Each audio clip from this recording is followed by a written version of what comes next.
Assalamualaikum warahmatullahi wabarakatuh. Teman-teman, hari ini Bu Erni akan melanjutkan perkuliahan pengantar ekonomika. Nah, untuk hari ini kita sampai pada bab inflasi, kebijakan fiskal, dan kebijakan moneter. Mari kita simak bersama-sama. Apa yang dimaksud dengan inflasi? Kalian sudah sering kan mendengar kata-kata inflasi? Inflasi adalah kecenderungan naiknya harga barang pada umumnya secara terus-menerus akibat ketidakseimbangan antara arus barang dan arus uang.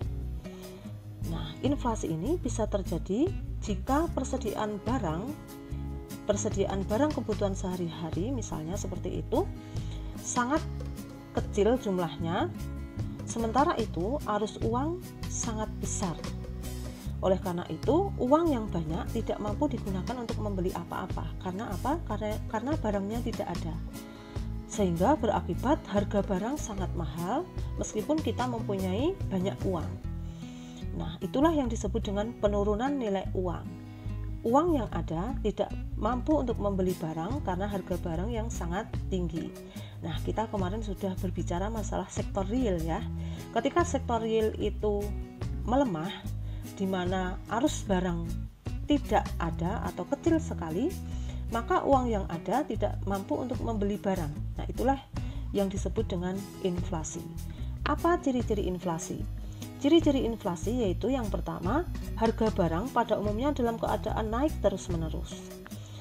Nah, kemudian jumlah uang yang beredar melebihi kebutuhan, sehingga banyaknya uang yang beredar ini menyebabkan nilai uang semakin rendah.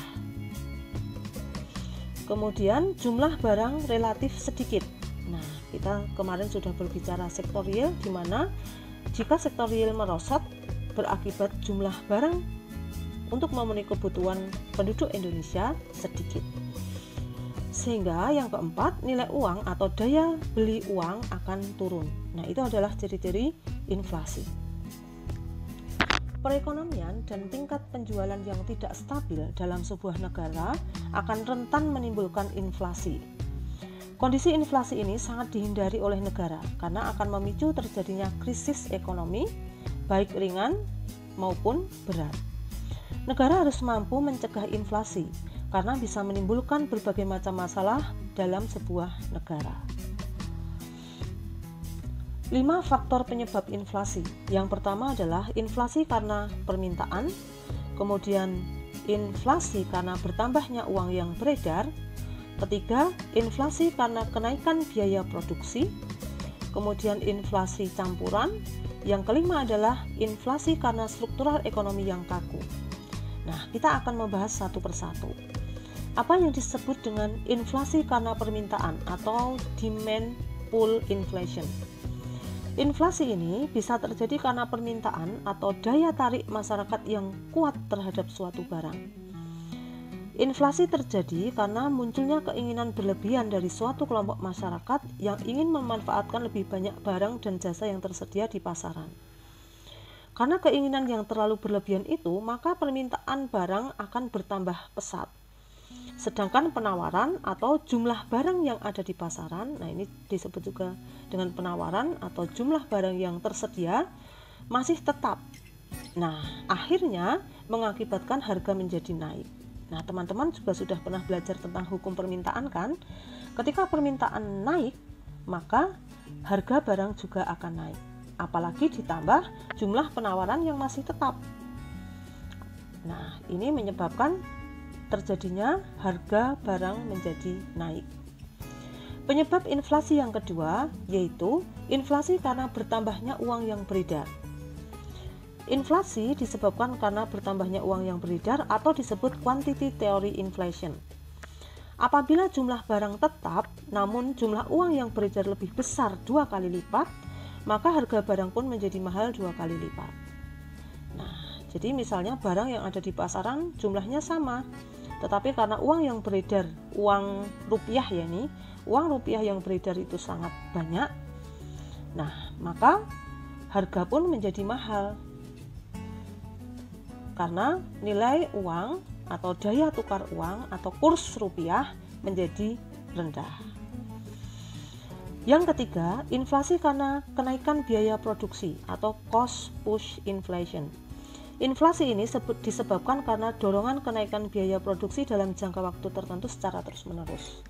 Nah, kenaikan biaya produksi ini misalnya biaya bahan baku, biaya tenaga kerja, kemudian biaya energi, biaya transportasi, terjadi kenaikan, maka otomatis harga barang akan sangat tinggi.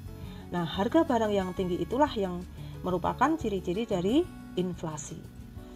Yang keempat, inflasi campuran atau mixed inflation. Nah, inflasi campuran ini berarti disebabkan oleh beberapa hal. Inflasi campuran terjadi karena adanya kenaikan penawaran dan permintaan. Hal ini terjadi karena adanya ketidakseimbangan antara penawaran dan permintaan.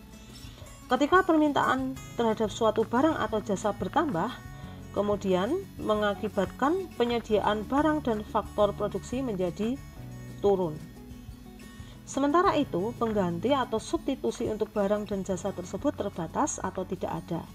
Keadaan yang tidak seimbang ini akan menyebabkan harga barang dan jasa menjadi naik. Nah, jadi inflasi campuran ini disebabkan karena ketidakseimbangan antara jumlah penawaran dan jumlah permintaan. Permintaan terhadap suatu barang atau jasa bertambah.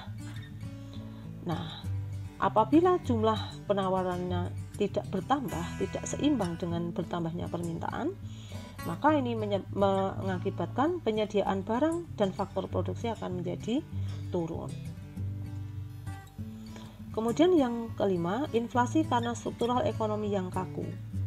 Nah, ini menjelaskan penyebab inflasi dari struktural ekonomi yang kaku. Produsen tidak bisa mencegah dengan cepat kenaikan permintaan yang disebabkan oleh pertumbuhan penduduk. Akhirnya, permintaan sulit dipenuhi saat ada pertumbuhan jumlah penduduk. Nah, jumlah barang yang tidak seimbang dengan jumlah penduduk yang ada akan menyebabkan harga barang akan naik.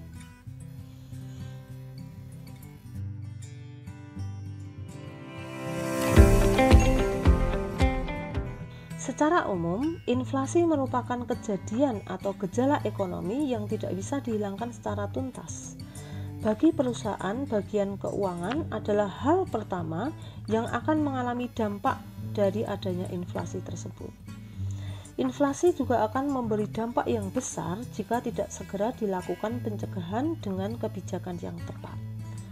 Nah, dalam hal ini, peran pemerintah sangat penting untuk mengeluarkan kebijakan-kebijakan yang bisa mencegah inflasi. Nah, kebijakan ekonomi yang diambil oleh pemerintah dibedakan menjadi dua, yakni kebijakan fiskal dan kebijakan moneter. Kebijakan fiskal, apa yang dimaksud dengan kebijakan fiskal? Kebijakan fiskal adalah kebijakan yang digunakan untuk mengarahkan ekonomi suatu negara melalui pengeluaran dan pendapatan berupa pajak pemerintah. Secara garis besar, kebijakan fiskal bisa disebut sebagai strategi negara menyesuaikan tingkat pengeluaran dengan tarif pajaknya untuk memastikan bahwa perekonomian negara berjalan dengan baik dan semestinya. Jadi kebijakan fiskal ini jika dianalogkan dengan kondisi ekonomi seseorang, maka seorang manusia akan senantiasa untuk menyeimbangkan pengeluaran dan pendapatan yang dimilikinya.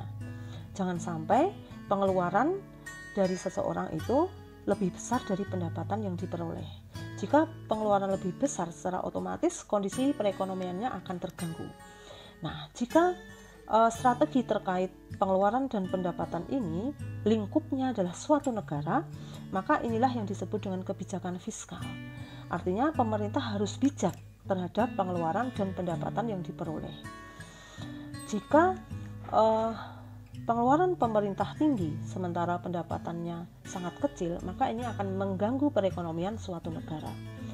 Nah, teman-teman, pendapatan suatu negara biasanya diperoleh dari pajak. Nah, oleh karena itu, kebijakan fiskal ini juga ada kaitannya dengan tarif pajak. Yang membuat kebijakan fiskal adalah Kementerian Keuangan. Kemudian instrumen kebijakan fiskal meliputi pengeluaran publik, pajak, dan piutang publik. Nah, instrumen ini adalah alat di mana pemerintah bisa melakukan kebijakan fiskal. Nah, misalnya pendapatan negara banyak, maka pemerintah harus bijak dalam mengeluarkan pendapatan. Nah, biasanya melalui APBN. Pada bidang mana yang akan diberi subsidi yang tinggi. Nah, apakah bidang pendidikan, bidang kesehatan, kemudian fasilitas umum mana yang akan diperbaiki? Apakah jalan raya, apakah stasiun, apakah terminal? Nah, itu merupakan kebijakan terkait dengan pengeluaran publik.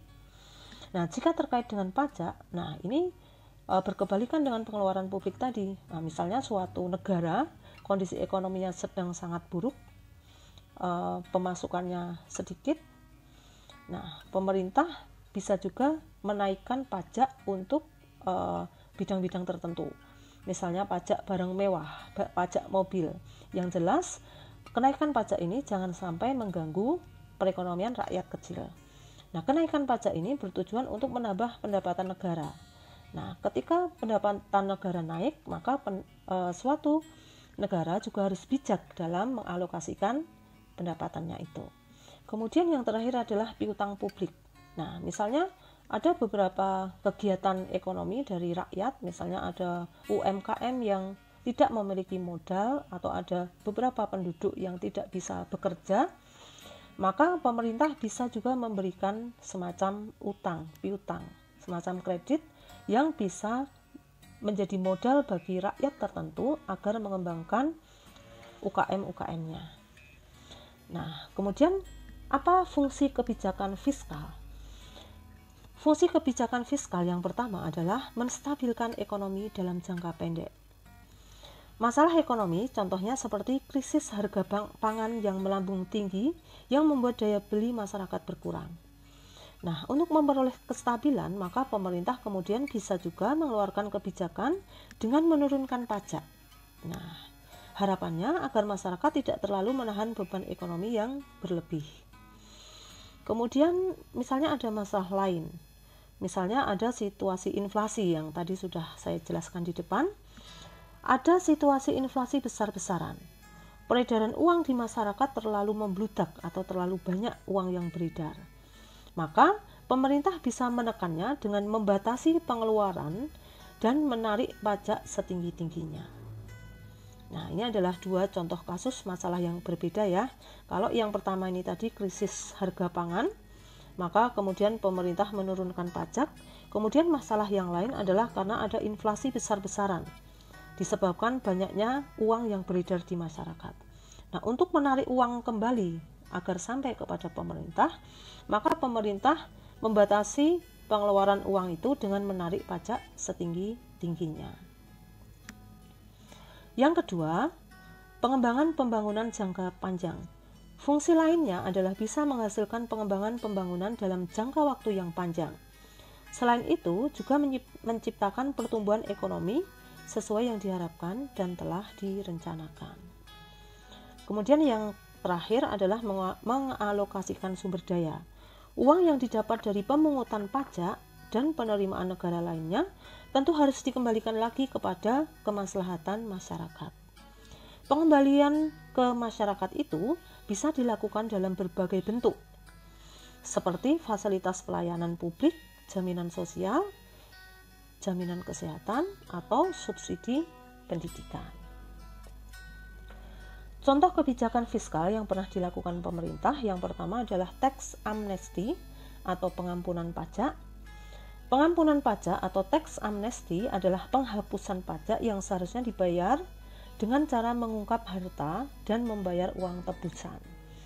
Jadi pada tahun 2017 ini pemerintah pernah mengeluarkan yang namanya tax amnesty karena disinyalir banyak sekali orang-orang yang tidak melaporkan harta kekayaannya dan mereka tidak membayar pajak. Jika itu dibiarkan terus-menerus, maka akhirnya banyak sekali penduduk Indonesia yang menunggak pajaknya. Nah, oleh karena itu, untuk menarik perhatian penduduk agar mereka membayar pajak, justru diberlakukan pengampunan pajak. Jadi pajak-pajak yang tidak dibayar oleh penduduk itu diampuni. Tapi dengan syarat apa? Dengan syarat mereka melaporkan harta yang dimilikinya, mereka mengungkap berapa harta yang dimilikinya. Dan pajak-pajak yang pernah ditunggak oleh mereka itu diampuni. Dengan syarat itu tadi, mereka harus melaporkan harta yang dimilikinya. Dan mereka harus membayar uang tebusan yang lebih rendah dari pajak sebenarnya yang menunggak. Nah, dengan ketertarikan ini, masyarakat melaporkan harta yang dimilikinya dan membayar uang tebusan. Nah, uang tebusan ini lebih ringan dari pajak yang menunggak. Nah, ini menarik masyarakat. Mereka berlomba-lomba untuk melaporkan dan membayar uang tebusan. Sehingga apa? Sehingga dari situ pemerintah mendapat pemasukan lebih. Nah, waktu itu pemasukannya adalah kira-kira 130 triliun. Kemudian yang kedua, contoh kebijakan fiskal yang pernah dilakukan pemerintah adalah mengurangi subsidi BBM.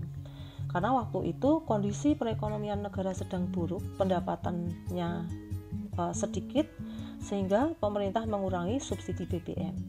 Tetapi dengan pengurangan subsidi BBM itu, pemerintah kemudian mengeluarkan kebijakan untuk menambah jaminan kesehatan, jaminan pendidikan, sehingga banyak sekali waktu itu sekolah-sekolah negeri yang gratis. Nah, ini merupakan efek dari pengurangan subsidi BBM sehingga pendapatan negara meningkat.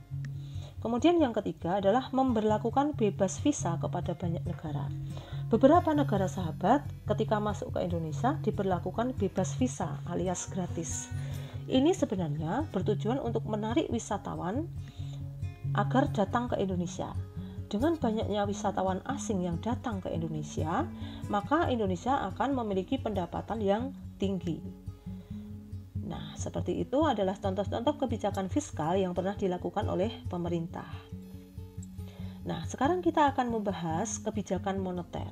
Apa yang dimaksud dengan kebijakan moneter?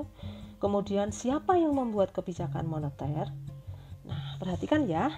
Kebijakan moneter merupakan langkah-langkah yang diambil oleh penguasa moneter, yaitu Bank Sentral atau Bank Indonesia, untuk mempengaruhi jumlah uang yang beredar dan daya beli yang dimiliki oleh suatu negara.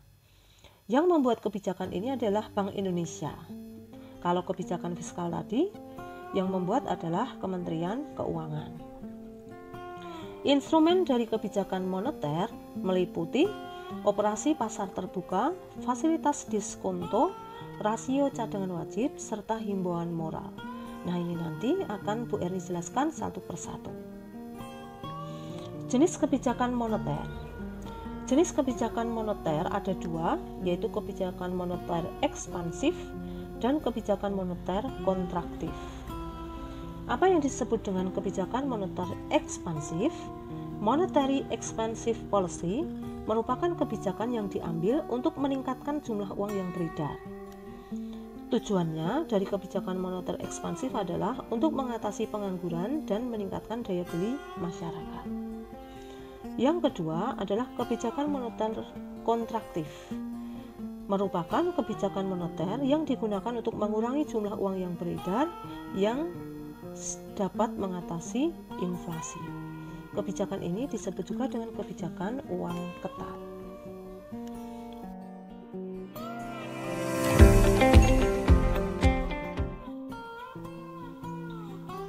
Contoh instrumen kebijakan moneter adalah yang pertama, yaitu open market operation atau kebijakan operasi pasar terbuka. Nah, ini merupakan instrumen kebijakan moneter yang diambil oleh Bank Sentral dengan menambah atau mengurangi peredaran jumlah uang. Melalui kebijakan ini, Bank Sentral dapat mengurangi jumlah uang yang beredar dengan cara menjual surat-surat berharga. Nah, misalnya ini adalah surat utang negara. Semakin banyak jumlah surat-surat berharga yang terjual, maka uang yang beredar akan berkurang, sehingga dapat mengurangi tingkat inflasi. Nah, itulah yang disebut dengan kebijakan operasi pasar terbuka. Kemudian yang kedua adalah kebijakan diskonto.